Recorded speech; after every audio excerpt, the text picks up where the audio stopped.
السلام علیکم ورحمۃ اللہ وبرکاتہ۔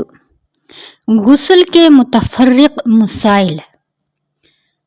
جنابت کی حالت میں کھانا پینا دوسرے ایسے کام جن میں پاکی شرط نہیں جائز ہیں، مگر کھانے پینے سے پہلے استنجا اور وضو کر لینا اچھا ہے، کیونکہ صحیحین میں حضرت عائشہ صدیقہ رضی اللہ تعالی عنہا سے روایت ہے کہ حضور صلی اللہ علیہ وسلم جنابت کی حالت میں جب کھانا یا سونے کا ارادہ کرتے تو وضو فرما لیا کرتے تھے۔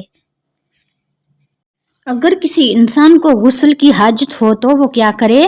ہاتھ منہ دھو کر کھا پی سکتا ہے اور روزہ رکھ سکتا ہے، اس کے بعد وہ غسل کرے۔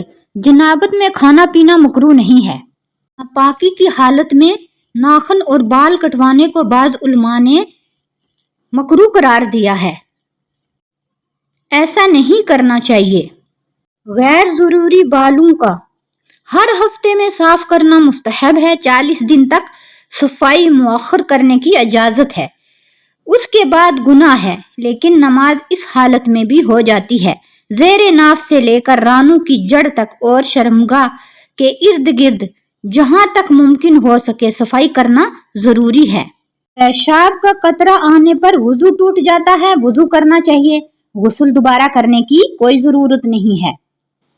اور اگر بعد غسل کے منی خارج ہو جائے تو اس میں یہ تفصیل ہے کہ اگر غسل سے پہلے سو لیا ہو یا پیشاب کر لیا ہو یا چل پھر لیا ہو تو دوبارہ غسل کی ضرورت نہیں ہے، اور اگر صحبت سے فارغ ہو کر فوراً غسل کر لیا، نہ پیشاب کیا، نہ سویا اور نہ چلا پھرا، بعد میں منی خارج ہوئی تو دوبارہ غسل لازم ہے۔